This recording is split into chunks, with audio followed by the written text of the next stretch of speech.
muka na gagamitin nyo pa ito pang salva sa inyong sarili. Dapat yan, nagre-revolution na kami! Bakit nga ba hindi pa?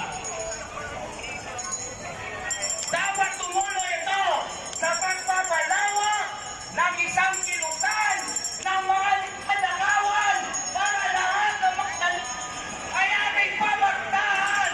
Mabuhay ang magtatawang Pilipino, mabuhay ang masa Pilipino, mabuhay ang taong bayang nilalakawan. Stop corrupt! Corrupt ibagsak! Stop corrupt! Corrupt ibagsak! Lahat ng sangkot! Lahat ng sangkot! Ang tao! Ang bayan! Ngayon ay lumalaban!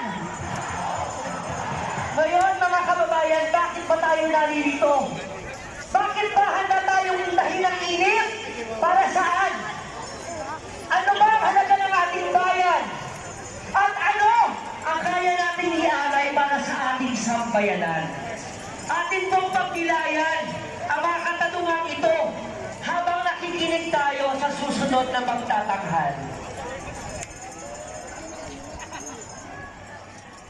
Magandang tanghali sa inyong lahat. Uulitin ko lang. Pasinsabi ko, hindi po ito magtanahal. Ito ay boses ng mga kababayan ko, mga Pilipino. Ako ay isang musikero. Pero dahil hindi na natin kinakain yung ginagawa ng mga gobyerno sa atin, kami ay nasisilbing boses sa mga kababayan sa kababayan. Hindi natin ito ginagapit para sa sarili namin kapakanan. Ang pangalan ko ay si Poplay pero no, tawagin ni Pinoy. Meron ditong dumadaan. Meron akong mga inalay sa inyo mga awitin at meron din akong inalay na sulat para sa inyo. Gusto ko lang na marinig nyo at gusto ko lang na marinig nila lahat ng inanayin ng buong Pilipinas. At isang paalala muna sa lahat ng mga pumunta,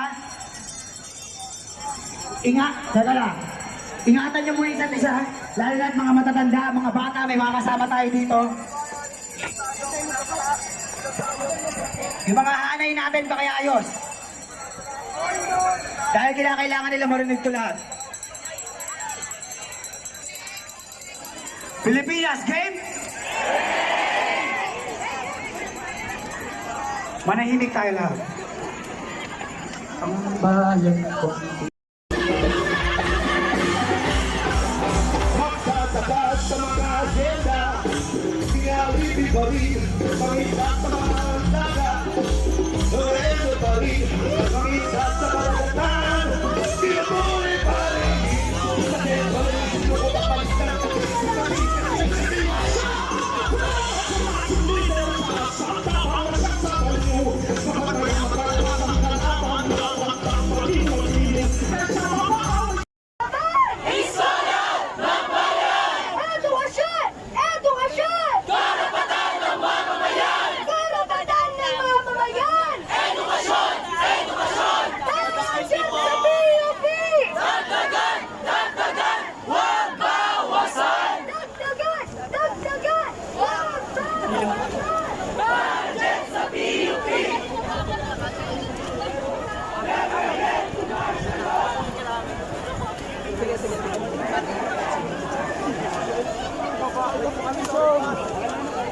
Ngayon, ayusin po natin ang ating mga hanay para maayos tayong makapunta ng Mendiola. Mga leaders po natin.